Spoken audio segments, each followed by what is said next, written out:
Olá, pessoal, boa noite a todos. Estamos de volta a mais um programa do Política ao Vivo. A vocês que seguem a gente no Instagram, @Política ao Vivo, e que acompanham o nosso site www.politicaovivo.com.br, acompanhando as notícias diárias, né, sobre política nacional, estadual, municipal. Estamos aqui hoje recebendo no programa o presidente do Desembaía, André Fidalgo. André, seja muito bem-vindo aqui ao nosso programa do Política ao Vivo. Ori, obrigado pela oportunidade.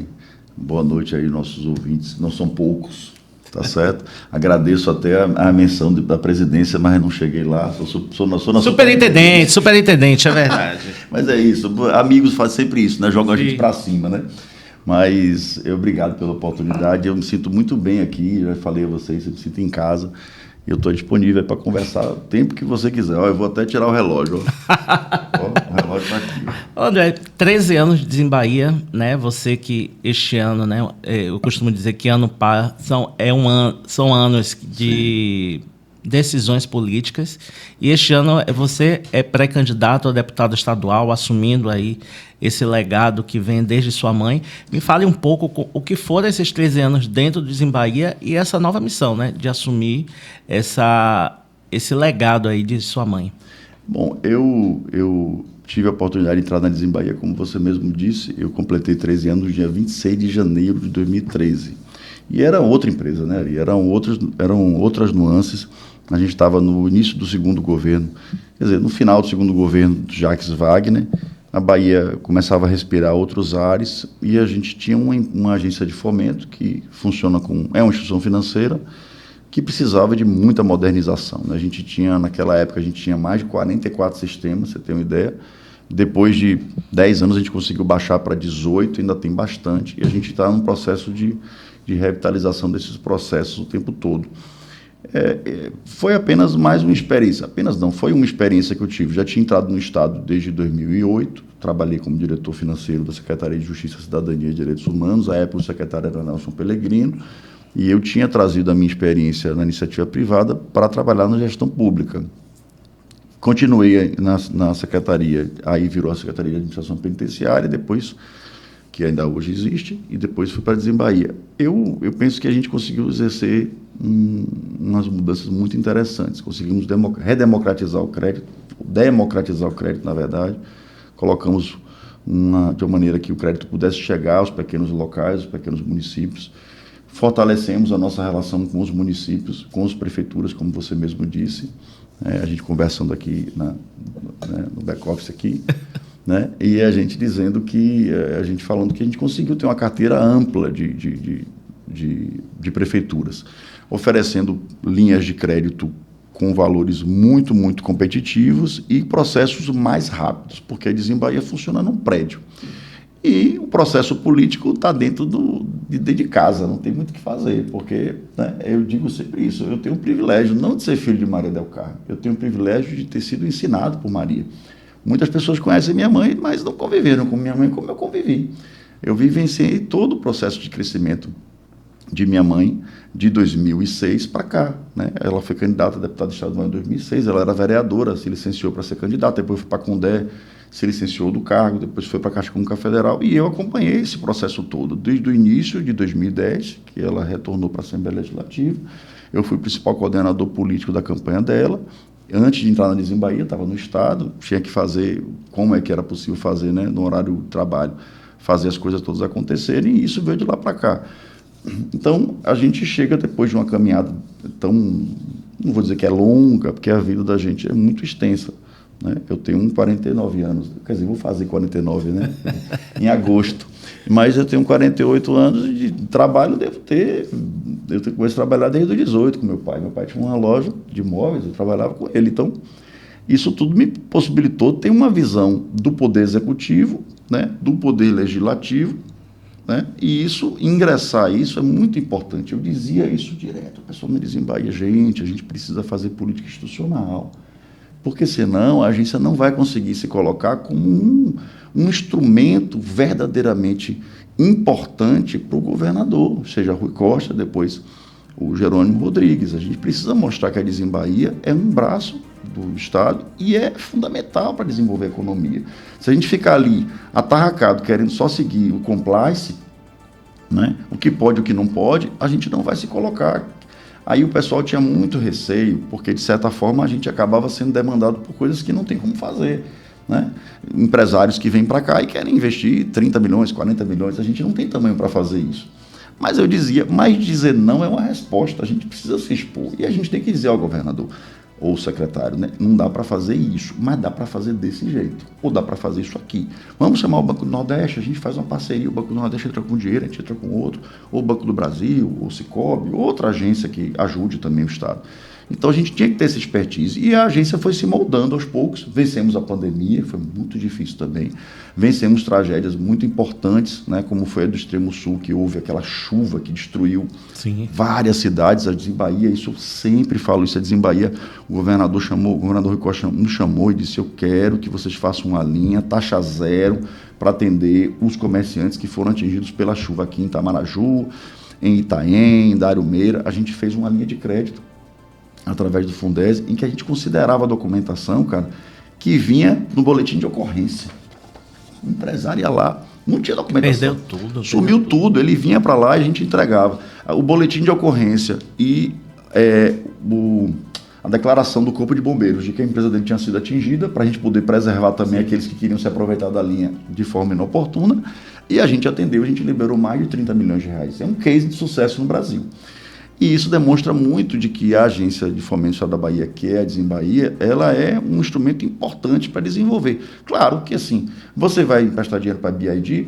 Não, a BID está em outro patamar, mas eu posso emprestar dinheiro para o pessoal que vai vir movimentar a questão dos pneus. Eu posso trazer o pessoal que vai fazer tapeçaria, eu posso trazer o pessoal que vai consertar os caminhões que levam os carros para o porto. As subsidiárias, voltar. Né? Exatamente. Eu posso ajudar. Eu vou ajudar a Petrobras? Não, mas eu posso emprestar dinheiro para o pessoal de Pojuca, que faz a manutenção dos caminhões, que levam as peças para fazer manutenção nos postos de gás. Cada um ocupa um espaço na cadeia. Não tem nenhum problema com relação a isso. Está tudo tranquilo. Então, a minha experiência que eu tive lá, e essa experiência política de ir vivenciando, trouxe a gente até aqui agora, né, para a gente iniciar esse processo, né, de continuidade. Isso é muito importante dizer ali. Maria, ela foi um instrumento da política de um grupo grande de pessoas que queriam fazer a mudança na sociedade. E a gente, hoje em dia, defende a continuidade de um mandato popular extremamente pulverizado. A gente está presente hoje em mais de 100 municípios e verdadeiramente que busque a equidade entre os direitos. Quando a gente coloca a nossa bandeira, que é a justiça social, é justamente isso, né? Buscar a equidade. Você tem que tratar os desiguais no limite das suas desigualdades. Inclusive, isso está lá no artigo 5º da Constituição. Sim. Então, a gente tem que buscar trabalhar as minorias para que as minorias virem a média ou depois a maioria. Isso minha mãe fez a vida toda e eu vou fazer com um novo modelo, com uma nova envergadura, né? Eu tenho outra percepção da política, dialogo com outros atores. Minha mãe era um pouco mais fechada no nicho dentro do Partido dos Trabalhadores, eu dialogo com os outros partidos também. Não tem outra maneira de ser. A gente está há 20 anos no governo justamente porque a gente dialoga com os outros partidos da base, com o PSD, com a Avante, né, com o MDB. Muito importante trazer do MDB para a gente poder dar esse fôlego, já que o PP estava se afastando lá naquele momento. Você não perguntou isso, mas eu estou respondendo. Calma, que ainda está aqui. Então, eu já vou fazer um panorama, mas aí você vai perguntando uma coisa individual. Pronto. Eu quero saber, na verdade, André, o que é que você vai levar dessa experiência, né, empresarial para esse meio público, né? Quais são as expertises, né? Bom. Você pretende adaptar, já que o meio empresarial é um meio mais teso, né? Você não tem muito o que fugir, né? Você dentro de um banco, você tem que atender o compliance, todo um regramento. O que é que você leva, né, de experiência desse meio empresarial para o meio público? Bom, eu acho que a gente consegue, e aí a minha percepção, eu creio que a gente consegue levar justamente o entendimento de quais são os interesses e as expectativas desses dois polos que muitas vezes parecem que se chocam, né? Como se fosse elétron e próton, e ficam ali se batendo ali, né? Eu tenho essa sensação. O que a gente tem que entender é que o empresário, ele tem uma percepção da sociedade de um jeito. a classe trabalhadora tem de outro jeito e o Estado tem de outro jeito. A gente tem que encontrar as interseções entre os projetos. Eu sempre disse isso, que achava, a meu entendimento de política é o diálogo para a gente buscar a interseção. Não é possível que a gente, por exemplo, esteja aqui hoje, né, sentado, se a gente não tiver um mínimo de interseção entre os nossos projetos, no sentido de que eu busco algo e esse canal de comunicação busca comunicar para que outras pessoas identifiquem a gente. Se a gente tivesse convicção de que você tinha um perfil de pensar e eu de outro, não senta nem para conversar. Então, não é o papel do Estado potencializar essas diferenças, e sim diminuir, dirimir essas diferenças. Então, eu trago essa percepção de que a gente tem que sentar com o empresariado dizendo, olha, eu preciso desse esforço aqui. Eu preciso que você compreenda a necessidade da gente fazer uma movimentação nesse território aqui, favorecer o ciclo econômico, né, desse ciclo produtivo aqui, para que a gente feche essa lacuna. O estado da Bahia é um estado em evolução e ainda demora muito, a gente ainda tem muito a construir. Por isso que essa nova leva de políticos é um anseio esperada para que venham, porque chega uma hora de você discutir coisas muito maiores. Quando a gente traz uma indústria de veículos para cá, a gente está falando de um pedaço. A gente ainda tem que evoluir toda na questão da logística para que a gente possa ter, por exemplo, abastecimento e alimentação dos carros elétricos. Você sai de Salvador e não encontra um lugar para abastecer seu carro elétrico. Ah, eu vou parar em feira. Sim, mas em feira na casa de quem? Qual é o posto de feira que tem? Em Salvador a gente ainda pena isso, viu? Eu tenho um carro elétrico também, obviamente, porque é muito mais barato e tem a questão do IPVA que você não precisa pagar. E você encontra alguns lugares para fazer. Então a gente precisa ampliar a rede de infraestrutura muito rápido, ao mesmo tempo que a gente não pode abandonar as demandas da sociedade. A gente não pode deixar de investir em saúde, em educação, em segurança.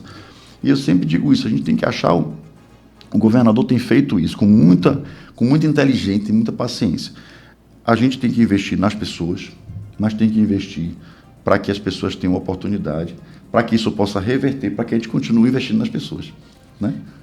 Como é que está essa adesão a esse projeto político de André Fidalgo, né? Você que comentou mais cedo que você tem uma característica diferente de sua mãe. Sua Sim. mãe fica num nicho, né, de militância, e você abriu, né, esse conceito de dialogar com outras lideranças em outros caminhos. Como é que está essa percepção dessa pré-candidatura e das pessoas? Como é que eles têm abraçado esse projeto André Fidalgo? Veja, eu tenho tido muito apoio, né? As pessoas têm conversado comigo.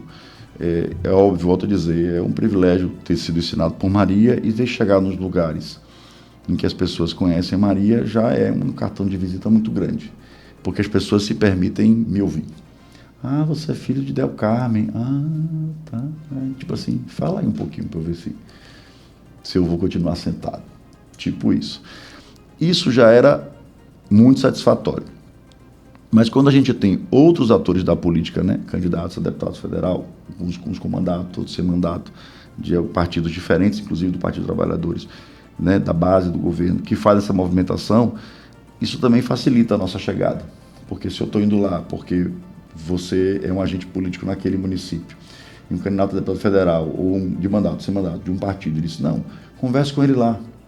Ah, mas o cara é do PT. Bicho, converse com o cara do Partido dos Trabalhadores, mas o cara tem uma visão estratégica sobre o governo, sobre gerenciar, sobre propor políticas públicas para transformar a vida das pessoas. Não é hora da gente ficar querendo construir só com quem pensa exatamente igual a mim. Claro que a gente não vai abdicar de bandeiras, né, históricas, né? A gente não tem como defender ou dialogar com pessoas que são preconceituosas, que fomentam a desigualdade, feminicídio. Isso é inegociável. Mas a gente, dentro de um campo progressista, a gente tem que juntar para a gente poder caminhar. Então, eu estou muito satisfeito com isso. A nossa agenda está bastante intensa, de pessoas querendo vir conversar conosco cada vez mais. Eu me dedico também, gosto muito de conversar, você já sabe disso, né? Então, eu faço uma reunião, às vezes, com uma pessoa que é para durar 30 minutos, a gente leva 1h30. Né? Mas, e isso a galera da assessoria está balançando na cabeça ali, porque é um sofrimento no sentido de cumprir a agenda, né? Você vai assim, olha, eu vou cumprir a agenda, e a Bahia é muito grande. Você sabe disso, a Bahia é muito grande. Então você fala, eu vou fazer hoje 4 municípios. E às vezes no município tem 2 reuniões diferentes. Um município grande, como, não sei, tipo Eunápolis, um município grande, que tem... Sim. A extensão é grande. E às vezes a gente está na segunda agenda e já é 1h da tarde. E não almoçou. Né? Então é um problema. Mas eu digo, gente, a gente precisa conquistar as pessoas. Eu preciso fazer uma coisa que eu vou falar aqui agora. Uma das pessoas que me ensinou muito também a fazer política, e é um privilégio que eu tive também, foi o ex-deputado Nelson Pellegrino. Eu fui assessor de Nelson Pellegrino, né, de 2007 até 2009, ali, 8, 9, quando ele foi para a secretaria, e aí eu fui testar a minha habilidade, a minha capacidade técnica. Dentro de algo que é uma estrutura fechada, né? É uma instituição cheia de coisa, empenha, liquida, aquela coisa toda. Eu tive que aprender isso tudo, porque eu não vivenciava isso. Mas eu consegui ter essa percepção dele, acompanhando ele. Depois ele foi candidato a prefeito em 2012 e eu ajudei na coordenação da campanha, fui coordenador financeiro. E eu tive a percepção de ver o jogo, o xadrez da política. Não é jogar com as pessoas. Mas você tem que entender que os movimentos, eles são inteligentemente pensados. E muitas vezes você movimenta aquela peça e você está querendo movimentar outra, na verdade. Eu quero ver a sua reação, tanto que você pode recuar. Claro. Né? Só quem não recua é o soldado. O resto das peças recua. Então, claro, eu coloco as peças para ver qual é a sua... Você vai me atacar? Como é o seu perfil? Eu acho isso sensacional na política. Eu digo às pessoas isso. A política não é um jogo de dama, é um jogo de xadrez. Sim. Nós temos que ter paciência. 2 coisas que o Pellegrino falava direto. Não é dama, é xadrez. E a outra coisa que ele falava é: a gente não pode fazer política com o fígado. A gente tem que fazer com a cabeça. Não que você faz com o coração. As provas estão aí. Você faz com o coração, desejando, mas você precisa ter equilíbrio para que você não se exceda, porque quando você se excede, você às vezes não consegue voltar. Então eu tenho essa percepção de que a gente consegue entregar, né, as pessoas, e eu falo demais isso. Minha mãe, eu não vou substituir Maria. As pessoas aí são insubstituíveis. Ninguém vai substituir você em lugar nenhum. Agora, o mundo continua a girar. E as pessoas precisam dar contribuição. Se você quiser se envolver em outro projeto, alguém vai ter que pegar esse projeto e tocar para frente. Com uma percepção diferente da sua, ninguém vai ser igual a você. Pode contribuir melhor no momento, depois pode aprender. E esse é a dificuldade e é o brilhantismo da sociedade, de você pegar um processo e continuar tocando. Então, eu tenho a minha contribuição que pode ser dada, que foi influenciada por Maria, porque foi ela que me educou. Sim. Mas hoje ela já vê coisas assim, e ela diz: meu filho, você tem hoje uma visão que eu nunca tive da política. Você conversa com todo mundo, você consegue ver as peças do xadrez se movimentando, você consegue negociar coisas lá na frente, você consegue entender o poder do executivo, do legislativo. Eu não tinha essa percepção, eu tinha a percepção de que eu tinha que fazer o melhor, me dedicar bastante e ser diferenciada. E eu acho isso sensacional. Nesse também. Posicionamento, André, que você vem tendo, né, é um processo de construção política, né, dentro dessas bases, dentro dessas visitas que você vem fazendo. Por que não utilizar o sobrenome de sua mãe? Por que o André Fidalgo tão somente e não André Del Carmen, né? O André de Maria Del Carmen, como tantos herdeiros políticos utilizam? Você não acha que isso dificulta mais esse processo? Ou você quer ter mérito por essa construção?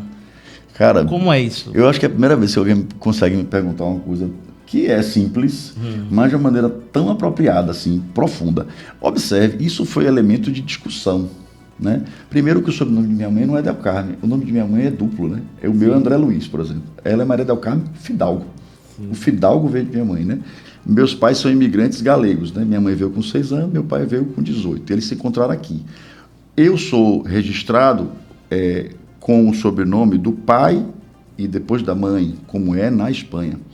Né? Então, o Fidalgo é o meu segundo sobrenome. O meu primeiro sobrenome é Puga, P-U-G-A, que é o sobrenome de meu pai.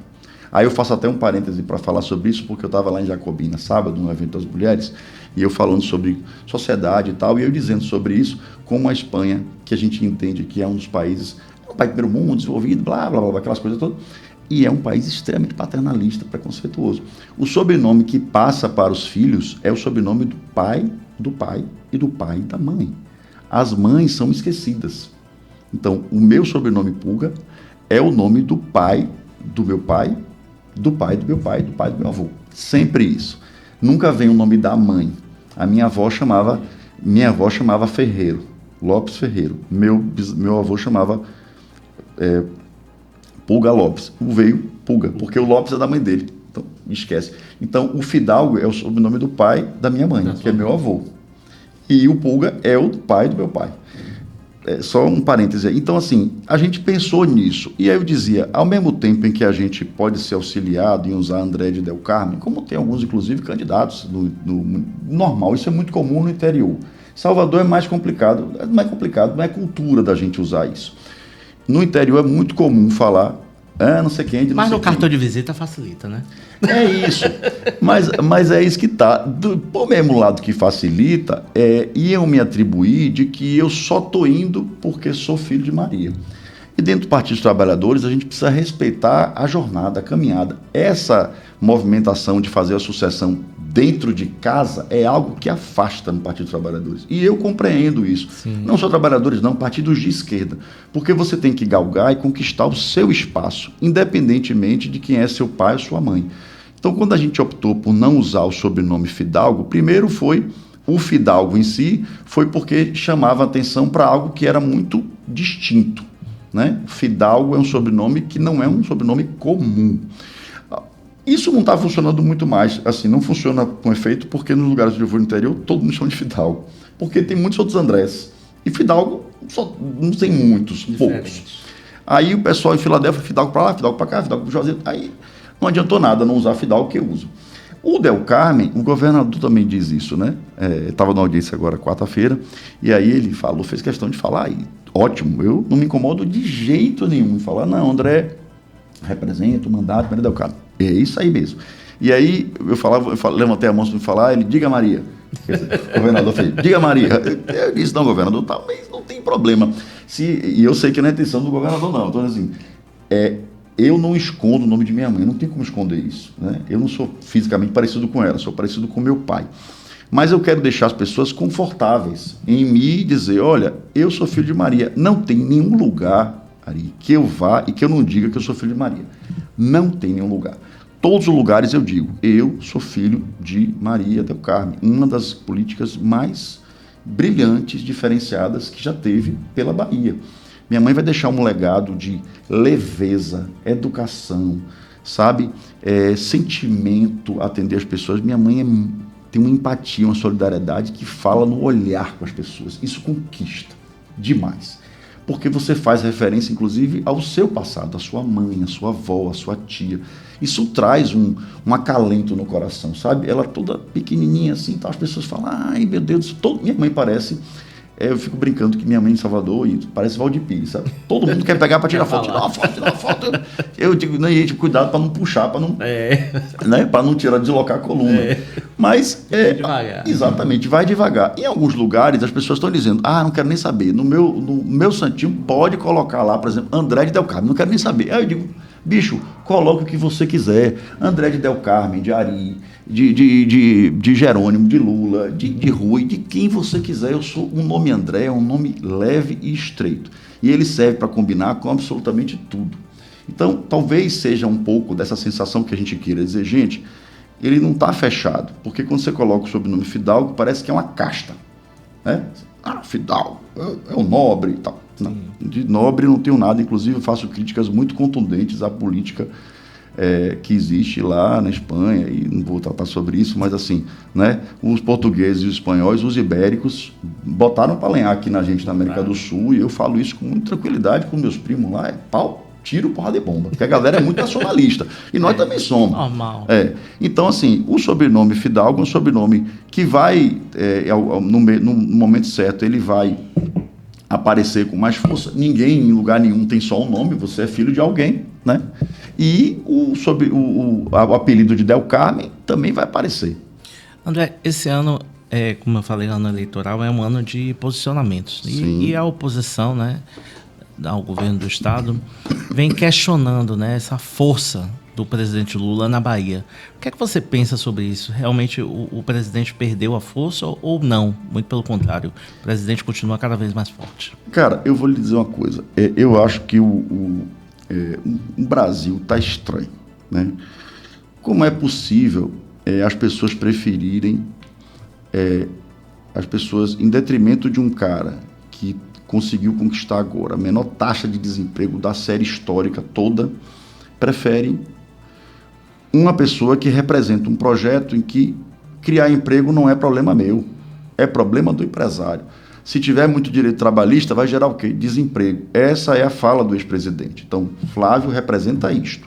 Como é possível um cara que combateu, tirou da linha da pobreza, né, mais de 38 milhões de pessoas, e as pessoas querem substituir por uma pessoa que representa a fila do osso? Eu não estou falando de nada que seja assim, pô, só o André Salles falou ali para Ari. Não, eu estou falando tudo que está na mídia aí. Como é uma pessoa que consegue ter essa política externa de subserviência aos Estados Unidos, que errou bastante, e acho que isso aí, tirando a galera que acha que a Terra é plana, todo mundo concorda de que os Estados Unidos, inclusive o próprio presidente dos Estados Unidos, já demonstra pela feição, porque o corpo fala, de que ele já se arrependeu de ter bombardeado lá o Irã, porque você vê que o petróleo já dobrou, os líderes, o G7, você nem perguntou sobre isso, eu estou falando economia, mas assim, o G7 já se reuniu para ver o que vai fazer, porque não vai aguentar, a inflação vai começar a estourar, e a Europa, eu ia fazer um movimento aqui desagradável, mas assim, a Europa está com um problema sério com relação a isso, porque não tem jazida de petróleo, não tem gás, tudo é importado. Mas então, como é que as pessoas preferem algo que representa um retrocesso? Tudo bem, as pessoas votaram, foi um momento, é muito importante falar isso também. O Bolsonaro ganhou a eleição em 2018 só porque o Lula estava preso. Ele não ganharia, as pesquisas diziam isso. Era apertado tal qual como está com o Flávio. Na hora do vamos ver, a intenção de voto, você vota em quem? Esse. Porque agora todo mundo sabe que é lá na frente. Aí o cara fica, não, eu votaria nesse. A intenção de voto aqui agora, bora. É esse ou esse? O cara fala esse. Então, a gente ganharia a eleição em 2018. E se a gente tivesse eleito o professor, teríamos estado em condições muito melhores na pandemia. Não teríamos perdido 700 mil brasileiros. Está provado que 400 mil pessoas morreram de graça, sem necessidade. O Brasil foi o país que mais perdeu gente para a pandemia. Isso é política de governo. E foi. Então as pessoas menosprezam, minimizam essas coisas e querem a volta por algum motivo, só porque aquele cara representa algo que alguém disse que não prestava. Na Bahia, a população da Bahia tinha uma má vontade com a família Bolsonaro. E a gente não precisa nem ficar falando isso, porque é algo da percepção. O presidente Bolsonaro, à época, não fazia esforço nenhum de conquistar ninguém aqui. Ninguém. Ele vinha na Bahia para fazer movimentos muito estreitos, não recebia o governador. Gente, isso para mim é uma atrocidade do ponto de vista institucional. Você é governador, você é presidente da República, é de todo mundo, até quem não votou em você. Lula é presidente de todo mundo. Você tem que sentar com o governador de Santa Catarina, que talvez seja aquele mais radical, do Paraná, do Rio Grande do Sul, de Goiás. Você tem que sentar e dizer, meu filho, que Lula é bem assim mesmo, tá, meu filho, diga aí, o que é que você está precisando para eu poder ajudar o povo de Mato Grosso? Ah, mas aí tem a politicagem. É a mesma coisa que dizer que o Bolsa Família é por causa do voto. Gente, isso é o exercício, é o reflexo da política pública chegando. Se eu faço algo muito interessante, que vale a pena, melhora a sua vida, como é que você não vai confiar em mim, aquilo que você tem mais de valioso do ponto de vista de sociedade, que é o voto? Mas não significa dizer que eu faço isso só para conquistar você, porque tem gente que ganha Bolsa Família e não vota no Lula. Tem gente que está na linha de pobreza e acha que prefere defender o cara do Banco Master. Por quê? Né? É a percepção de sociedade que o cara tem. O cara vislumbra que alguém está lá em cima porque tem mérito. Aí a gente vai entrar até no outro debate, que é sobre a coisa da meritocracia, que não existe. Né? Meritocracia seria todo mundo igual, caminhando. E não tem meritocracia. Lembra que a equidade é justamente você fazer isso para que todo mundo tivesse. É uma utopia, na verdade. Então eu tenho a sensação de que na Bahia a força de Lula ela ainda vai ditar como será a campanha de 2026. Por quê? Porque o Lula representa uma oportunidade do Brasil caminhar, e eu debato sobre isso e eles adoram entrar na minha rede social aí para detonar. Aí eu até já falei isso a Ana, vá filtrando aí, porque eu não gosto de ninguém me xingando na rede social. Tá certo? Não tô dizendo que eu quero receber elogio, mas assim, é chato. Você acha que tem como sua mãe evitar? isso, não sei o quê. Não, e veja bem, eu provoco. Aí eles vêm para lá, virado na zorra. E eu, como sou um pouco debochado, eu provoco, beijo. Mas veja, de 2002 para cá, todas as políticas públicas, todas elas foram implementadas pelo governo do Partido dos Trabalhadores. É ruim ouvir isso, porque o outro lado fala, comunista, não sei o que, não sabe nem qual é a diferença de comunista e socialista. Mas não consegue, não tem argumento. Teve um que me disse assim, de forma até muito educada, ele disse, o senhor entrou no vídeo só contando mentira, porque eu falei isso, né? Aí eu estava assim... Inspirado. Aí eu disse assim, meu querido, me conte aí, qual foi a mentira que eu contei? Aí ele botou, todas. olha que argumento sensacional. Eu falei, sem mais. Porque não há argumento. A gente pode falar de tudo que você quiser aqui. PNCFS, a lei do feminicídio, todas as coisas que foram implementadas, que hoje em dia são direitos conquistados, a grande maioria foi a percepção e a sensibilidade de Luiz Inácio Lula da Silva, que é o maior presidente de todos os tempos. Eu só consigo comparar Lula, e aí não foi a sua pergunta isso, aproveitando, eu só consigo botar Lula no mesmo patamar de duas pessoas, ao meu ver. Que é contraditório, que é Getúlio Vargas, mas que é muito contraditório, porque ao mesmo tempo que é ditador, é um cara extremamente populista, né? E inclusive em 54 não era jogo de marketing, ele se matou mesmo e conseguiu deter o golpe militar por 10 anos. Então, é como se ele tivesse alguns roupantes ali do que ele tinha que fazer. Tomou o poder. E aí fala, mas ele ficou 15 anos. Sim, mas ele tomou poder do café com leite. A galera do Rio Grande do Sul, que junto tinha Jango e tudo mais, veio para poder dizer, vamos acabar com essa bagunça aqui, porque fica essa panelinha, Minas e São Paulo. Tá tudo no Google, viu? Ninguém tá falando coisa que tá aqui no Barça ou no Mirador, tá tudo no Google, é só entrar lá. Outro que eu acho sensacional e não teve oportunidade de exercer isso foi João Goulart, que eu debato com os meus amigos petistas de que foi o primeiro presidente de esquerda eleito. Aí a confusão danada e tudo mais. Veja, o PTB, à época, era o Partido Trabalhista brasileiro. É porque a gente junta o PTB com aquele senhor que está preso lá, que quem matar os policiais, jogou granada na galera, Roberto Jefferson. Deteriorou, como o PPS também, foi para o lado da direita, né? PPS de Prestes. Então, assim, a história do Brasil ela é contraditória porque a política é cheia de contradições. Mas nós temos que mirar qual é o objetivo principal. Vale a pena eu apertar a mão e sentar para conversar com um cara detestável? Veja, depende do contexto que eu esteja abordando. O que é que vai atingir? Isso atinge quanto o que eu defendo? Mas eu vou conquistar o quê se eu sentar com ele? Se não fosse por causa disso, o governador não sentava com tantos prefeitos. Hoje a gente tem uma base assim, a gente tem uma base de 350 prefeitos. Por quê? Porque a gente senta para conversar com todos eles. Uns vão ser mais entusiasmados na campanha, outros serão menos, mas é o jogo da política. Eu estou governando para as pessoas que estão lá, não para o prefeito. O prefeito teve, eu digo isso direto, gente, as pessoas são eleitas democraticamente. Tudo bem, compram voto, exageram, mas as pessoas foram eleitas. Você foi lá, pegou seu título, seu RG, botou seu dedinho lá e votou no cara. Você trocou seu voto por uma bola, o que for, mas você foi votar, você não deu a procuração para alguém votar. O cara não apareceu, eu estou com a lista aqui de 10 votos, bota aí para mim, como o Antônio Carlos fez no 1994. Você sabe dessa história, né?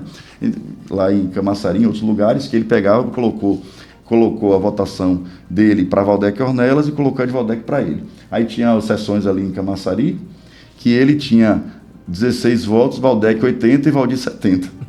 Brincadeira. Isso não existe mais. Então, assim, as pessoas foram votar lá. Então, a gente tem que entender que o prefeito ganhou, comprou, certo, mas entenda, ele é o líder naquele momento. A gente tem que entender que ele é a autoridade máxima. Ele pode ser detestável, mas ele é a autoridade máxima naquele município. E o governo precisa conversar com ele.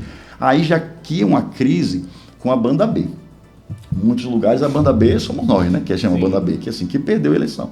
É PT, PCdoB, os partidos progressistas. E às vezes o cara é do PL, bem bolsonarista e tudo mais. Isso dá uma confusão, mas ao mesmo tempo é que dá confusão, para mim, é o xadrez se movimentando. Você já viu aquele filme de Jumanji?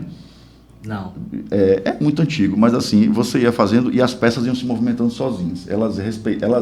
elas respondiam à sua ação. É como se o xadrez, ao mesmo tempo, às vezes você mexe a peça, e às vezes a peça está recuando, indo para o lado, porque você está aqui dando entrevista. Eu acho isso sensacional. É isso que me atrai na política, sabe? De que a gente está fazendo a coisa certa, se dedicando, se entregando. Você acha que Flávio Bolsonaro tem uma rejeição menor do que o pai aqui na Bahia? Ou você acha que a rejeição é da família e não de uma pessoa específica dentro do clã Bolsonaro aqui na Bahia? Eu acho que o sobrenome é pesado. O sobrenome Bolsonaro pesa. Aí, se você colocasse a esposa, talvez tivesse o debate de ser mulher, ser mais leve. Apesar que Michele, o nome dela é Michele, né? Ela traz retóricas muito ruins, né? De preconceito, de limitações, de espaços que a mulher tem que ocupar. Quer dizer, espaços que a mulher tem que ocupar sendo subserviente ao homem, tem que andar atrás. Eu não estou falando nada que não esteja em todo lugar, tá? Ela traz essa percepção. E isso, para mim, é do século passado. Isso não serve mais agora. Infelizmente, a gente está tratando pessoas que querem ver para frente. Olha a fala de Lula sobre a rede social. Ele diz, rede social é uma pinóia. Isso é uma rede digital. Se for de uma rede social, estava todo mundo junto, se abraçando. É uma rede digital que fica entregando os conteúdos da maneira como ele quer, para convencer quem ele quer, para vender anúncio. Pode ser que alguém tenha que patrocinar, é o que ele quer que você patrocine. Pode ser que você queira comprar um negócio, ele quer que alguém alcance você para o outro lado para você comprar um produto que está patrocinando. Então, a rede digital, ela cuida disso, porque o empresário visa o lucro sempre. Aquilo ali não é uma rede social da China, que visa assim, eu vou cortar tudo que for miséria, que for misoginia. Ela não está preocupada com isso. Então, vejam, eu acho que na Bahia o sobrenome Bolsonaro é pesado. Flávio carrega isso, ao mesmo tempo em que ele carrega uma linguagem corporal, né? É mais novo, é um cara mais moderno, né? Mas quando abre a boca, destila, e eles têm um negócio, cara, que é impressionante. Eu até fiz um corte aqui. Ele destila tudo aquilo que a família menciona. Eu sempre digo isso, que a boca fala que o coração está cheio. Se você é um cara preconceituoso, você vai ser pego. Se você é um cara misógino, sexista, machista, você vai falar. Sai da boca sem perceber. Uma brincadeira, uma colocação, uma afirmação, um gesto, isso está nas pessoas. Então, eles fazem questão de ser assim, porque o cara podia dizer, desculpe, eu fui mal interpretado, não foi minha intenção, mas não existe desculpa não, existe avanço. Quando o cara vai e fala assim, eu fui no assentamento lá, não sei o que, não sei o que, não sei o que, o mais magro tinha 3 arrobas. Que isso, gente? E as pessoas dando risada. Quer dizer, essas coisas deveriam chocar todo mundo. Não, contamina e traz mais pessoas.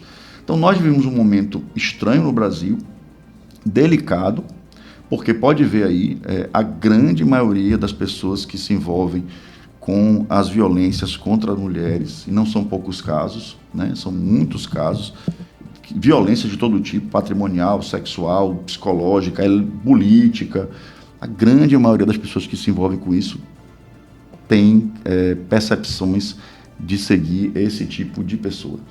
E é só olhar nas redes sociais, você vai ver o perfil do cara que ele defendia lá. Arma, não sei o que e tal.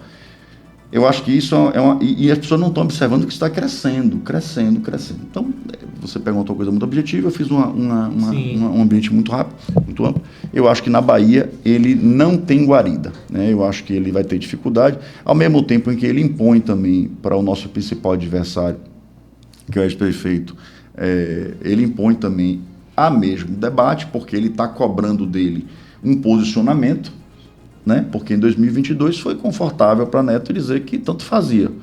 Porque também foi um pouco da estratégia que ele usou em 2012. Eu estava naquela campanha de dentro, não da dele, mas de Nelson. Né? Até conhecia os caras todos. Sim. E eu me dou bem com essa galera. Eu me dou bem com o Bruno, com o Léo, com o Pablo, que está no Avante. Eu me dou bem porque a gente tem que aprender a dividir, assim, separar. Eu não tenho crítica pessoal a Neto nenhuma.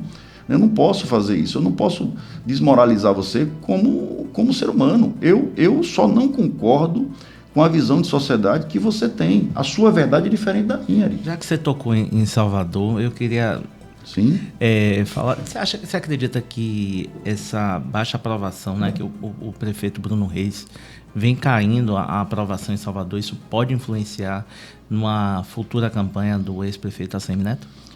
Veja, Salvador, isso é um dado importante que a gente tem que avaliar. Volto a dizer, né? A gente olha, a política é um xadrez. E os números, pesquisas, dados, esses números, eles tentam quantificar o que é intangível, né? O sentimento das pessoas é intangível. A pesquisa, a intenção de voto é uma coisa que muda muito rapidamente. A rede social faz isso com muita rapidez, sobretudo com fake news, desmoralizando. O IA vem aí, em vez de auxiliar o novo modelo de trabalho do século XXI, quer desmoralizar as pessoas, né? Então, eu tenho a sensação que em Salvador, eu não entendo direito, também não tenho intimidade, apesar de ter uma relação muito respeitosa com o Bruno, eu não tenho intimidade para questioná-lo sobre isso. Até porque o insucesso de um é o sucesso de outro, né? Eu desejo que ele faça tudo de consciência, mas vamos dizer, eu não sei o que está acontecendo. A gente anda por Salvador e a gente percebe a cidade, em alguns aspectos, muito abandonada, né? E tem várias denúncias. A Bruna não pega muita denúncia de corrupção, até tem umas e tal, mas assim, o mais que pega é que o Fosse abandonou o município. É que ele passou a não ir tanto nos bairros. Ontem eu estava assistindo uma que é o hospital não, que é a primeira escola específica para as crianças autistas, né? Os atípicos lá ali na estado do Corralinho, que já investiu 16 milhões de reais, ela está inacabada, ela está totalmente parada, parece que está parada há 10 anos. Eu não sei o que aconteceu, se houve um problema ambiental, se houve um problema de falta de recurso, eu não entendo. O que a Prefeitura de Salvador fez, e aí tendo tempo, eu posso explicar isso, desde lá de trás, foi tentar se viabilizar da maneira como conseguia, né? A gente dizia em 2012 que Salvador era uma cidade deficitária. Você tem muitas pessoas que precisam vivenciar a cidade baseada na receita que uma parcela paga, por força de lei e tudo mais. E isso foi em decorrência da desorganização urbana, que inclusive Antônio Carlos Magalhães tem responsabilidade também, porque foi prefeito de Salvador lá em 60 e pouco, né? De você abandonar um pedaço considerável da cidade para que as pessoas ocupassem de qualquer maneira. E desse jeito não dá para fazer. Hoje em dia a gente tenta fazer. Hoje em dia a gente estava na Condé ontem com Maria, lá com presidente Trindade, sim, e a gente disse que a gente anda de helicóptero assim, com o governador vendo as coisas. Salvador parece um monte de coxa de retalho, porque você vê várias coisas cinzentas, minha mãe fala que é um band-aid, assim, que são as encostas. Por quê? Porque as pessoas foram ocupando, mas veja, as pessoas têm que morar em algum lugar, Ari. Ninguém vai morar no barco. Se você não determina onde é que pode crescer, para que lado vai, aqui não tem como. No leito do rio não pode. Aqui na encosta, se você tirar essa vegetação, isso aqui vai cair lá embaixo. Se você não faz isso, e não faz isso por ineficiência, né? O plano de encosta de Salvador, o último, foi aprovado em 2004. Tem 22 anos que o plano de encostas está desatualizado. Hoje a gente detecta mais de 200 encostas para serem feitas ainda em Salvador. E lá atrás está um número muito menor. Por que a prefeitura não apresenta à Câmara isso? Não sei, talvez não seja interesse. Então, em 2013, o grupo Antônio Carlos Magalhães Neto precisava viabilizar a cidade. E ele utilizou o instrumento do aumento do IPTU para isso. Conseguiu ali uma percepção, eu vou colocar o cálculo do IPTU sobre um valor venável, que eu vou criar uma equação. Aquilo ali rodou, foi para o Tribunal de Justiça, voltou, não adiantou nada. Gente que pagava R$1.000 de IPTU em 2013, hoje paga 6, 7 mil, né? Ele sobe gradativamente, você não consegue vender o seu imóvel pelo valor venal. Pelo valor que ele disse. Não vende. Você paga a taxa de transferência pelo valor venal, então a prefeitura ganha 2 vezes. Foi de inteligência maquiavélica, mas deu certo, porque a prefeitura começou a arrecadar dinheiro. E como que ela começou a arrecadar dinheiro, ele fez o dever de casa também. Ele foi fechando as coisas que estavam mal feitas, convênios que estavam atrasados, porque a gestão de Henrique foi uma tragédia, né? Foi uma tragédia. Então, ele foi fechando os buracos, foi organizando, foi criando procedimento, e aquilo fez com que o município pudesse ser elegível a pegar empréstimo do Banco Internacional, do Banco Mundial, inclusive. Isso não é fácil. Eu trabalho numa empresa de fomento, digo a você, instituto financeiro, não é fácil você acessar recursos internacionais, né? Você tem que ter a casa muito arrumada. E ele conseguiu fazer isso, às custas de quem pagava. Só que isso não reverteu para todo momento, porque esse é um outro debate. A cidade... E você acha que está gerando agora esse Esse problema todo agora de Bruno não ter capacidade de investimento é fruto desse. Eu não sei, bicho. Processo? Eu tenho uma sensação, eu estou falando de uma construção, né? Hoje o orçamento de Salvador, salvo engano, em 2025 foi de 12 bilhões. O orçamento do Estado foi 70. Se você for considerar, é uma distância grande, mas é um baita orçamento, né? A gente proporcionalmente, Salvador é maior. A gente tem 70 para cuidar de 16 milhões, ele tem 12 para cuidar de 2.800. Pela lógica, sobra muito mais recurso. Fora os recursos que vêm do repasse do governo, e tem os empréstimos que ele acessa e tudo mais. Eu não sei dizer ao certo porque que, de certa forma, os projetos foram parados, foram suspensos, a prefeitura se vê menos presente, tirando a parte de trânsito, que está sempre muito presente e tudo mais, e a fiscalização de SUCOM, um pedaço da cidade, você vê poucos agentes. A Guarda Municipal também funciona muito e tal, mas não tem tantas ações que são voltadas para as pessoas. Eu acho que o município cuida muito de infraestrutura sem cuidar das pessoas. Muitas quadras sem saber que vai jogar futebol.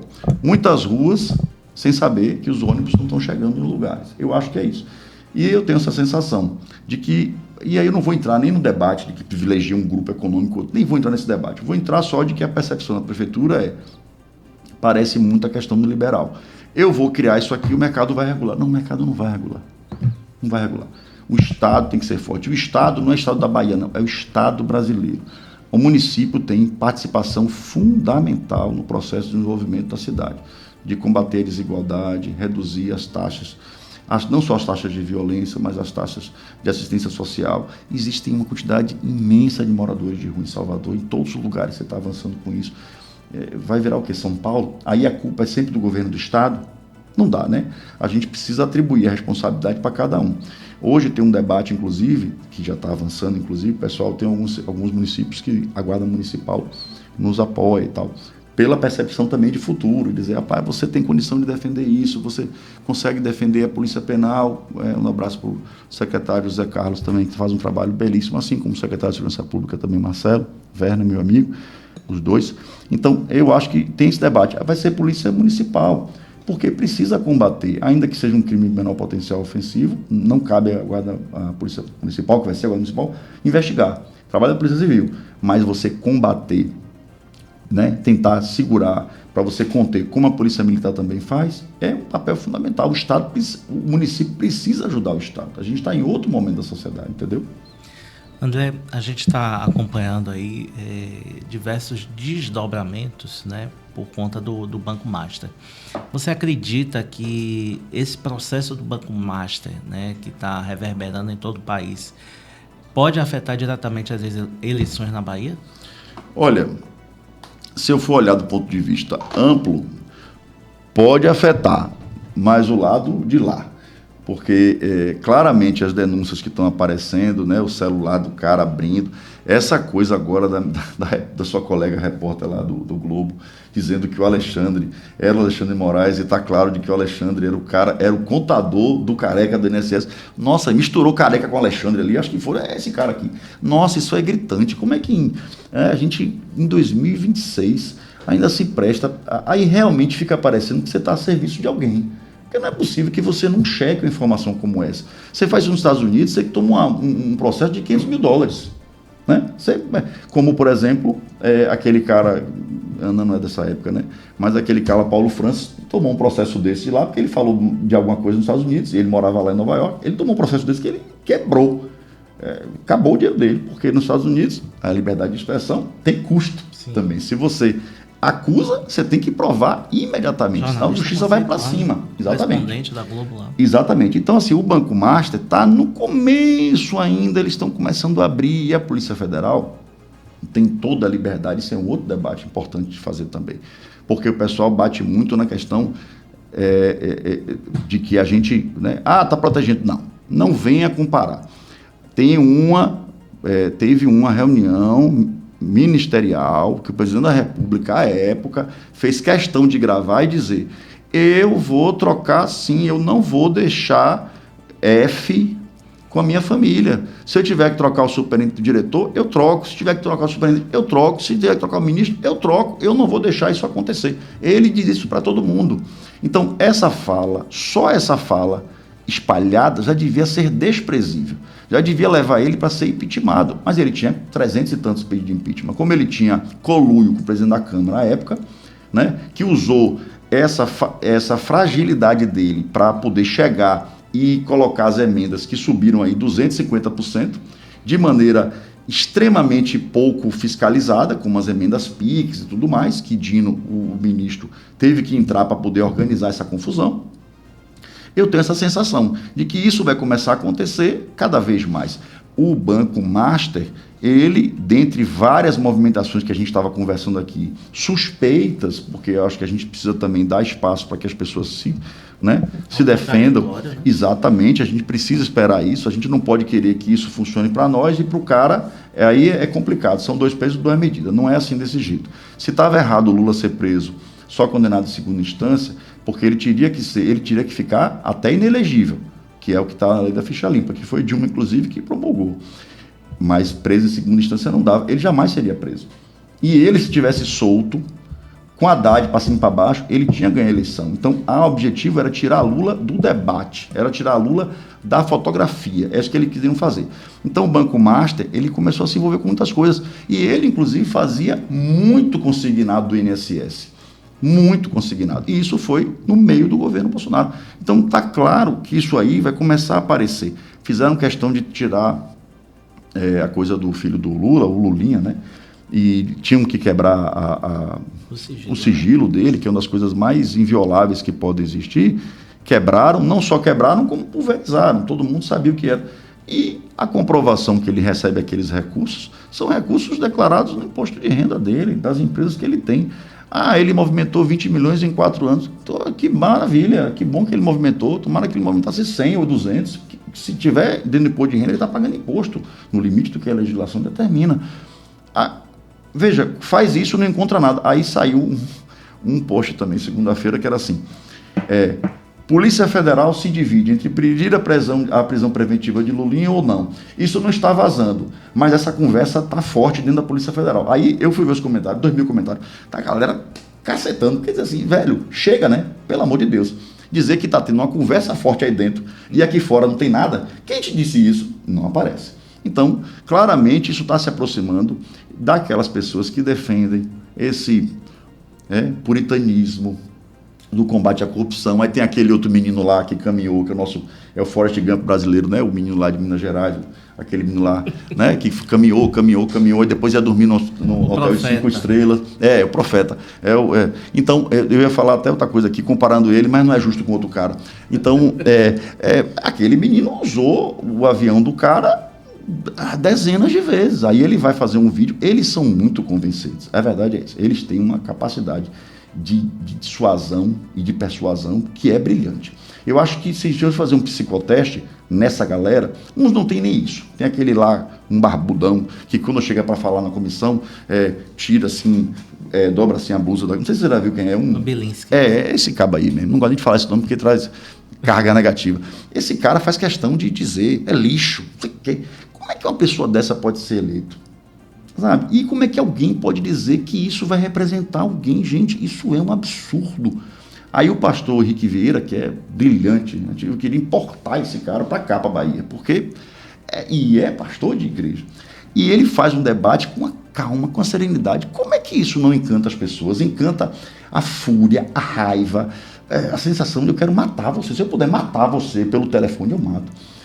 Esse tipo de sentimento está contaminando as pessoas. Eu não entendo como eu concordo com o Lula, porque o algoritmo fica provocando as pessoas perdem a noção do equilíbrio.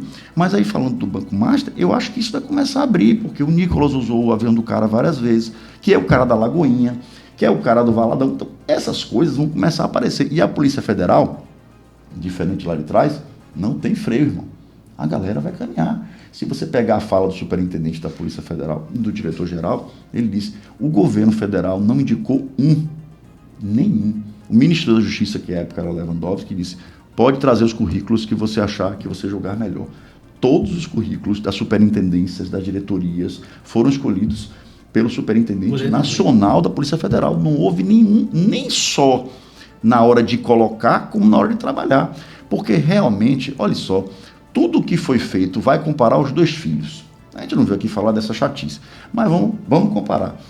Tudo que foi feito com o Lulinha agora e tudo que foi feito com o Flávio, que se sabe, o cara comprou uma casa de 6 milhões de reais, com que salário? Em dinheiro vivo, vendendo chocolate. Aí, não, foi o Banco BRB. Isso tudo não levou o cara a quebrar o sigilo. Quando foi quebrar o sigilo, foi uma confusão, parnavoe danado. O cara é senador da República, né?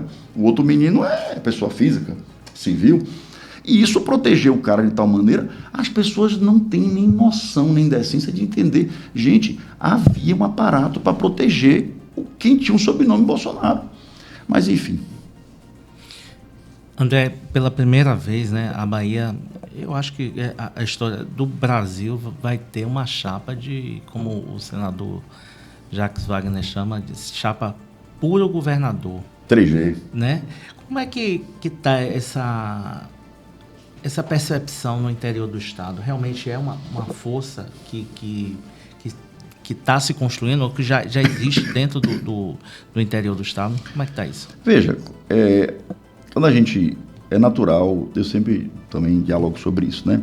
O governador Jerônimo, ele chega um momento em que a gente precisa cada vez mais entregar para a população. E o fato da gente chegar e discorrer sobre tudo aquilo que a gente entregou, mantém conquistado algumas pessoas, mas não satisfaz outras. É natural também. A política não é um processo estático, nem é matemática. A política é da área das humanas. A gente tem que entender que tem muita coisa que a gente precisa compreender para chegar à sensibilidade ao eleitor e às pessoas que fazem com que a confiança delas seja transmitida para quem está dirigindo o Estado. Jacques Wagner eu possivelmente não, eu com todo conforto, toda segurança, eu digo que é o maior político que já esteve na Bahia. Em atividade, menor dúvida. E depois que Wagner sair da política, não terá nenhuma comparação. Pode ter mais na frente, né? Porque a época que Antônio Carlos dirigiu esse Estado, amigo, de 90 até 2002, até 2006, havia muita pressão. Não existia compliance, não existia órgãos de controle, não existia CNJ, não existia nada que fizesse, sabe, um pouco da lisura de dizer, não, peraí, o Ministério Público é independente, o Tribunal de Contas é independente, que conversa é essa? Eu não vou fazer isso. Havia um esforço muito grande da Bahia toda junta aí para um lado. E Wagner conquistou isso no gogó, na conversa e nos seus belos olhos azuis, né? Porque é a linguagem que fala também. Você conversa com ele, com Wagner, e você se sente acolhido, né? É uma pessoa que você olha e diz, poxa, posso tirar uma foto contigo? Eu vejo isso nos lugares onde eu vou, as pessoas querem tirar foto. Não é porque é uma estrela da música ou nada disso, mas é porque é uma pessoa que demonstra ali claramente que dedicou um pedaço grande da vida dele para transformar a Bahia num processo democrático aberto, né, transparente. Então, essa chapa vem com Wagner, com essa sensibilidade diferenciada, com essa inteligência muito apurada, né? Realmente quem tem a oportunidade de conversar com o ex-governador, com o senador Jacques Wagner, é um privilégio, realmente, é um privilégio. E aí você tem o ex-governador Rui, ministro, né? Que tem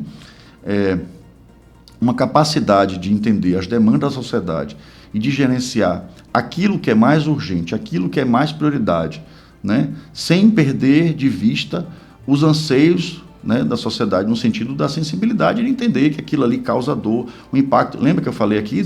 Foi ele que disse que, quer dizer, o governador tem certeza que o senhor quer emprestar recurso para as pessoas com taxa zero, vai sair do fundo, né? Vai sair do Fundo Estadual de Desenvolvimento da Bahia. Precisa ser feito. Então, veja, não é essa pessoa que as pessoas dizem, é um cara duro, não tem nada disso. Agora, o governador, o ministro, ele é concentrado, ele é focado naquilo. Foi por isso que a Bahia conseguiu responder tão bem, porque, veja, ele ele se elegeu em 2014 com a reeleição de Dilma. Dilma sofreu o golpe ali em 2015. Ele teve metade do primeiro mandato dele com o Temer, que desmantelou tudo. Depois ele teve 4 anos de gestão de Bolsonaro, completamente, velho, não fazia repasse do pandemia. E mais a pandemia, não sei qual foi a pior pandemia, né? Do ponto de vista político, se foi Bolsonaro ou se foi a pandemia, porque fechou tudo. Lidar com tudo isso foi muito difícil. Ninguém sabia onde ia acabar, como começava, os procedimentos. Então, os repasses do metrô não eram feitos, os repasses para construir as UPAs não eram feitos, para construir as policlínicas. Então, a gente só teve condição de avançar o que estava previsto no planejamento, porque o governador Rui foi muito austero, muito concentrado, sabia lidar com a necessidade das pessoas, com a pressão da sociedade, com a pressão da classe trabalhadora, da classe política. Ele sabia lidar muito bem pela inteligência que ele desenvolveu também. Ele teve um excelente professor, que foi o governador Jacques Wagner, ele mesmo diz isso. Então, é uma questão de formação, né? Naquele momento ali, se ele não toma o Estado daquele jeito, a gente teria problemas. Ninguém estava preocupado em eleger sucessor, a gente sempre diz isso, é porque eu sei que fica parecendo que a gente só faz tudo na sensação de ter a resposta que você acha que é o que eu quero. Eu quero fazer o que tem que ser feito e o que é melhor ser feito. A resposta às urnas, ela será um resultado do que eu faço. Não tem outro jeito. Não dá para você construir castelo de cartas, porque ele vai desmoronar. A rodoviária, por exemplo. Havia um planejamento para trazer a rodoviária para aquele lugar e não era o momento. Vai ser... Calma, não é ainda a hora. Tem que ver. O metrô não conseguiu terminar. Tem um debate do VLT. Veja que agora, por que o governo Jerônimo melhora muito em Salvador? E eu acabei, você perguntou isso, eu fui falar da gestão e não respondi. Eu vou voltar para responder. O governador Jerônimo está respondendo muito em Salvador, porque as pessoas estão vendo as coisas entregando. Apesar de que a gente fez muita coisa, se tudo que a gente constrói em Salvador, já tivesse construído em Salvador de 2014, 12, 13, 14, 15 para cá, fosse considerável, cara, não era nem para perder a eleição mais em Salvador. E a gente não consegue ter uma chapa competitiva para fazer frente à eleição em Salvador, porque Salvador é diferente. A eleição municipal é diferente da eleição de governo estadual. Então, o governador Jerônimo conseguiu entregar a rodoviária, que não sei se você chegou até lá, é um aeroporto. É um aeroporto. Se você chegar do nada, você fala, meu Deus do céu, o que é isso aqui? É o novo aeroporto de Salvador? Não é. É uma rodoviária da Bahia, que está instalada na capital de Salvador. Né? O VLT avança muito rapidamente, encaixou aí. Né? Você tem outros debates para você voltar com o trem que vai até Alagoinhas, aproveitar a expansão do VLT para ir para lá, que era o trem que meu avô pegava para ir para a propriedadezinha que ele tinha lá na Mata de São João. Ele pegava o trem na calçada, que vinha até Alagoinhas, e ele dizia isso, que o cobrador chegava em Mata e dizia, mata quem salta. Isso. Né? Quem era corajoso descia, né? Parecia que ele ia assassinar a pessoa que estava descendo. Tem aquele trem lá em Mata? Não tem mais. Mas tem o trilho ainda. Os trilhos tem, a estação ferroviária está lá, está preservada, né? Como tem em Pojuca também. Eu tenho feito esse exercício. Uma vez ao dia, né? Acho que é só... É porque tem carga, né? Carga. Da Petrobras. Mas isso está muito diminuto, porque você transferiu isso para a rodoviária, para os ônibus ou para os caminhões. E isso é um outro assunto, né? Transporte ferroviário é a única solução que o Brasil tem de diminuir o custo e de aumentar a produtividade. Não há outra. A Transnordestina e todas essas daí que passam, que tem situações dificílimas, porque tem problemas ambientais, tem problemas de contratos, são contratos muito grandes, você precisa parcelar, porque as grandes empresas foram destruídas, né, pela Lava Jato. A Lava Jato destruiu as grandes empresas, a despeito de perseguir a corrupção, que estava dentro do processo de investigação, o cara destruiu todas as empresas grandes. Né? 200 mil trabalhadores foram desempregados. Então, falando sobre esse aspecto lá, o governador entrega, e isso faz com que a população diga, poxa, está entregando. Mas quando você abre no programa eleitoral para mostrar o que a gente fez, os hospitais, o subúrbio foi financiado pela Desembahia, agora, inclusive, essa outra etapa que foi feita ano passado, que é a primeira UTI, vamos dizer assim, específica para neurocirurgia, que foi no Hospital do Subúrbio. Tem uma clarabóia, porque a UTI é fechada, né? Quando você entra lá, você não sabe, é como aqui você vê a luz, você não sabe se é dia, se é noite. Isso, você perde a percepção aeroespacial, e isso para o idoso é horrível, porque ele não entende onde ele está e que tempo está. No Hospital do Subúrbio você vê se está chovendo, se tem sol, se é noite, isso é muito importante. É um detalhezinho que faz toda a diferença. Então, o Hospital do Subúrbio, o Hospital da Mulher, as UPAs, o Hospital de Cuidados Paliativos, isso é de uma sensibilidade, não tem lugar nenhum no Brasil. As pessoas vão para lá para ter a percepção do final da vida com conforto. E tem gente voltando para casa, porque melhora tanto ver aquele mar da Baía de Todos os Santos ali em Monte Serra, que as pessoas melhoram ao ponto de dizer, bom, não estou dizendo que você curou da sua enfermidade, mas você pode ir para casa, você já está conseguindo respirar melhor. E isso daí é claramente um governo que tem sensibilidade com as pessoas. Dá um final de vida digno, né? Claro, né? Para o próprio paciente e para a família. A gente tem agora outro hospital que foi inaugurado ali, aqui pertinho, aqui é onde era o antigo hotel, não vou lembrar ali, antes do... Riverside. Esse imóvel da Bahia, a gente emprestou dinheiro para ele, tomou de volta, ficou fechado um tempo, e o governador Rui Costa, à época, disse, eu quero esse terreno para mim, vamos comprar.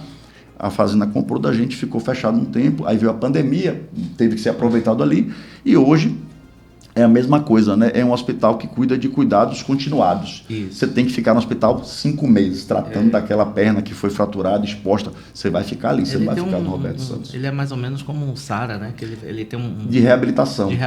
Mas veja, o que eu queria dizer, Ari, é você olhar o Estado com uma projeção. Onde é que eu quero chegar? É porque eu sei que é difícil. As pessoas hoje em dia, esse carinha aqui tem trazido muita dificuldade, porque a gente quer tudo na hora, imagine as crianças. Eu quero tudo imediatamente. Hoje em dia o pessoal da comunicação minha fala, você fala demais, não sei o quê, você tem que fazer vídeo de 1 minuto, de 30 segundos, as pessoas não têm paciência. A gente não pode ceder a todos os encantos do que vem aqui. Se a gente precisar se desgastar, conversando com as pessoas, explicando, a gente tem que fazer. Eu vou em alguns lugares que as pessoas não entendem nada de nada. A gente precisa se entregar para conversar com as pessoas. Porque são os quilombos, o que representa. Falar a linguagem, né? Porque a desigualdade social chega até aqui a vocês. Tal. Aí uns se interessam, outros não se interessam. Faz parte do nosso processo de ser agente público de transformação. A gente tem que transformar as pessoas para que elas pensem. Eu não sou Paulo Freire, mas eu sou adepto de que a gente tem que informar as pessoas, ainda que os canais de comunicação muitas vezes dão vez e voz para aquelas pessoas que querem contaminar as outras com discursos de ódio, de misoginia, como eu falei aqui agora há pouco. Sim. Isso faz parte do jogo, é o jogo. A gente tem que se esforçar e considerar que o outro também leve o que for de melhor. Então eu acho que o governo do Estado, e aí eu volto a dizer de novo, de 2006 para cá, que a gente se elegeu, a gente nunca perdeu Salvador na eleição estadual. A gente sempre ganhou. Wagner ganhou 2 vezes, Rui ganhou 2 vezes e Jerônimo perdeu a eleição em Salvador. A gente teve uma diferença muito grande para a Semineto em Salvador. Isso foi reflexo, claro, de uma gestão que satisfez a população de Salvador. A gente também tem que dizer isso, não há outra maneira de avaliar. Sim.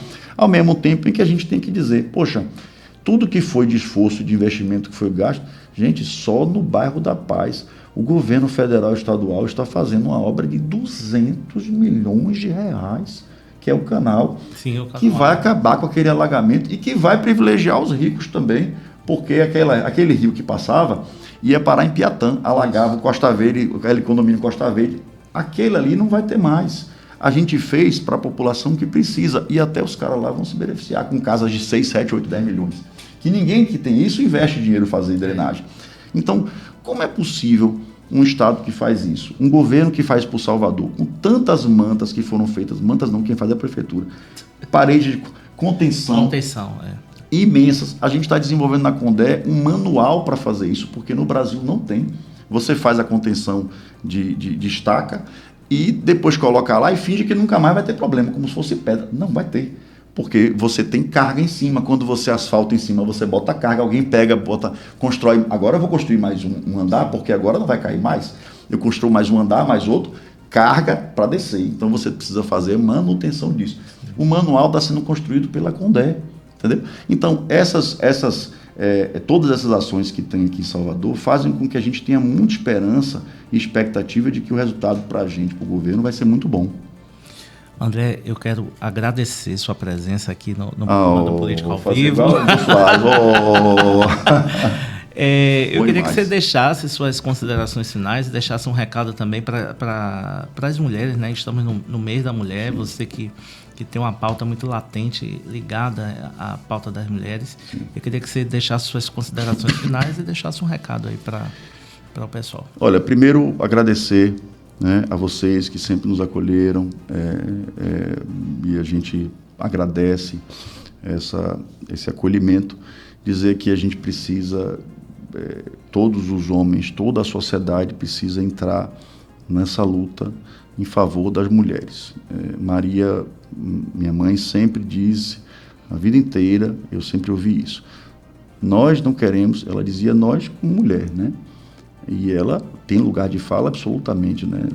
Digo assim, não tem nenhuma discussão sobre a representatividade que Maria trouxe para a sociedade baiana na defesa dos direitos da mulher. Minha mãe se formou em 1973, eram de 200 estudantes, eram 8 mulheres só de 200 alunos. Então ela diz, as mulheres não querem estar na frente dos homens, as mulheres querem estar lado a lado com os homens, direitos iguais, ganhando igual, com as mesmas oportunidades, com os mesmos direitos. O homem sai de casa ali e sabe que vai voltar quando der, quando for possível. A mulher sai de casa e não sabe quando vai voltar. A jovem vai estudar, vai para a escola, não sabe se vai voltar. Isso é algo que virou uma epidemia no Brasil. Os números são alarmantes, né? Muitos casos, feminicídios 4 por dia. Então, é uma sensação, ao mesmo tempo, de impotência, porque parece que, efetivamente, a gente não consegue dosar isso, assim, não consegue criar nada que faça com que as pessoas regridam, porque também na rede social tem esses caras do Red Pill e esses caras todos que têm conteúdo extremamente misógino, que olham que a mulher é amiga. Na verdade, trata-se de frustração dos homens, né? Os homens têm frustração pelo insucesso, às vezes pelo insucesso, inclusive nas relações amorosas, e eles entregam as mulheres, como se o problema fosse das mulheres. Eles encontram pessoas, essas pessoas precisavam de psicólogos, psiquiatras, né? Não era acessar esse conteúdo na rede social. E isso faz com que isso tudo reverbere. Você vê esses influenciadores aí, tem milhões de seguidores. Como é que o cara tem um discurso de ódio permanente, um americano? Eu nem lembro, nem quero lembrar o nome desse cidadão. E aquilo ali reverbera no mundo todo, no Brasil, com não sei quantos milhões de visualizações. Isso é um problema que a gente tem que enfrentar. Não sei se você viu, mas domingo o governo federal fez uma ação junto com o Ministério Público, com a Justiça, prenderam milhares de homens que tinham mandado em aberto, uns que estavam mandato em aberto, uns que estavam com prisão preventiva decretada. Mais de 5.000 pessoas foram presas em todos os estados que tinham qualquer acusação de feminicídio ou tentativa de feminicídio. Isso foi uma resposta. De novo, o presidente Lula encabeça esse processo. Quem tratou do debate sobre a Lei Maria da Penha lá atrás foi Lula também, e foi ele que promulgou essa lei. Então, de novo, ele puxa a responsabilidade para dizer: os homens precisam entrar na guerra a favor das mulheres, contra os homens. Denuncie, não deixe que isso aconteça na casa ao lado ou na sua família, porque isso vai chegar até você, né? Homem, aquela coisa, em briga de marido e mulher, a gente tem que colocar a algema. É isso que tem que ser feito. Então, esse é o recado que eu queria dar para as mulheres, né? A gente precisa... Eu tenho muito cuidado quando vou com os lugares, Ari, e eu fui lá em Jacobina e disse: olha, eu estou aqui, me permitam, eu não tenho esse lugar de fala. Tem sim, porque você é um homem que luta pelo direito das mulheres, você é um homem aliado, tal. E eu me senti extremamente emocionado, porque elas me acolheram ali, né?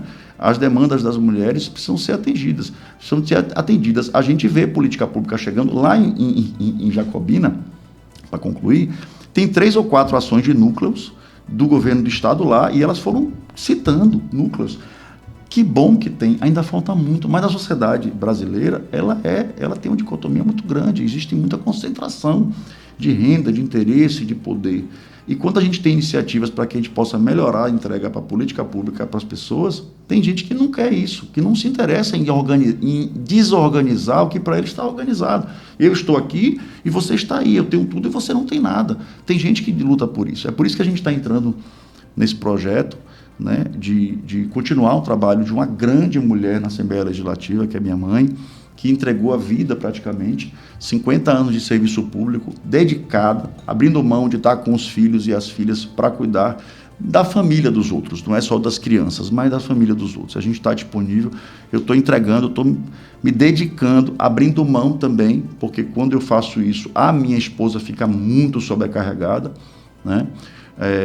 Juliane, um beijo para Juliane, um beijo para Maria e para Maia, e eu sei que isso a gente também tem que fazer dentro de casa. As minhas filhas entendem o sacrifício que é ter a ausência do pai em detrimento de trazer um pouco mais de conforto a quem não tem conforto nenhum, né? A gente precisa fazer isso institucionalmente, buscando um entendimento na Assembleia Legislativa, nas outras câmaras, influenciando a Câmara dos Vereadores dos municípios menores.